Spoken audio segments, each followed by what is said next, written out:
Hello everybody, welcome to my channel, The Real Super Sam. Today is another video for Forgotten Spider-Man rogues and I hope you enjoy. Shriek is a forgotten Spider-Man villain who is most well known for a role working with Carnage in the story Maximum Carnage. Shriek is going to be the secondary villain in the new Venom movie, and she will work with her boyfriend Carnage. Shriek was abused by her mom, who told her to do drugs because she was fat. Then she became a drug dealer, which exposed her to situations that ultimately damaged her sanity, namely being shot in the head by a police officer and exposure to the Dark Force dimension via Cloak's containment cloak.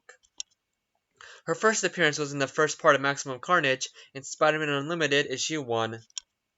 This is Shriek's first appearance. She is a patient in Ravencroft like Carnage, and when he breaks out, he decides to take Shriek with him, because he likes that she is a murderous sociopath like him, so he has to escape and go on a killing spree as boyfriend and girlfriend. When they run into the spider doppelganger from Infinity War, Carnage decides to kill it, but Shriek fires a sonic blast at him, and they ultimately decide to keep it as if it was their own child. Later, Spider-Man runs into these two crazies and fights.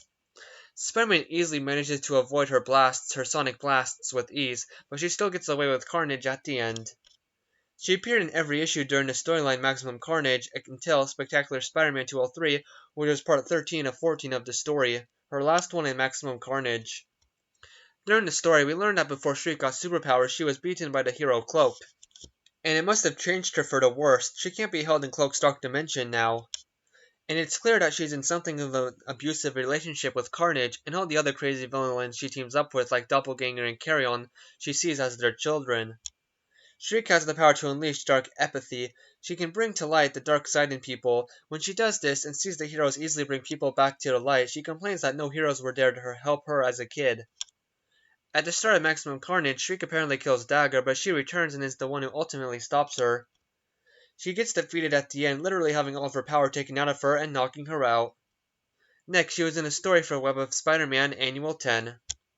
Today, Shriek is being transferred to Ravencroft and Spider-Man is there to watch over. She breaks out thanks to her power, which is because a guard secretly wanted her to escape so Ravencroft will get shut down and he and his employer will get the benefits, but Shriek actually kills him and breaks out some other crazies. At the end, Shriek decides that her new allies have failed to pass her test to see if they could be a replacement for the family she had with Carnage and unleashes her powers on them.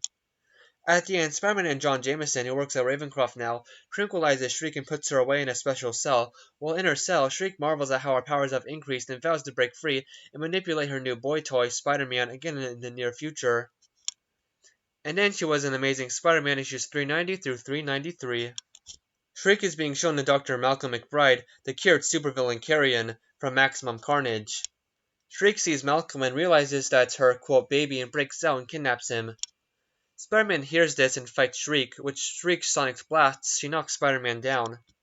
Eventually, using her power, she turns Malcolm back into the Carrion monster and almost kills Spider-Man, but Shriek stops him. Shriek uses her power to try and turn Spider-Man crazy like her, and it almost works, but Peter Parker, thanks to Mary Jane, decides to kind of reboot his thinking and goes back after Shriek after going all Peter Parker no more. Shriek and Carrion go on a rampage together, and Shriek starts to realize how bad her mother was to her and wants to be a better mother to Carrion. During this encounter between Spider-Man and Carrion's real mom, Shriek realizes that Carrion is suffering and Shriek also wants what's best for Carrion. In the end, she absorbed the Carrion virus into herself to release her son from his suffering. She would return to Ravencroft where the virus, which had been treated like an unborn child, was taken from her by the Jackal. In September 1994, Shriek made her first video game appearance in the Maximum Carnage 2D game, and the game was just like the comic. On May 2, 2007, Shriek was in the PS2 and Wii versions of the video game Spider-Man 3. Shriek is Morbius the vampire's wife in this, and got infected with the symbiote and now tries to take over New York City, but Spider-Man stops her. She was in 3 episodes of the cartoon Ultimate Spider-Man in episodes 86, 88, and 92, but just as someone to fight, and she has sonic blasts, that's it.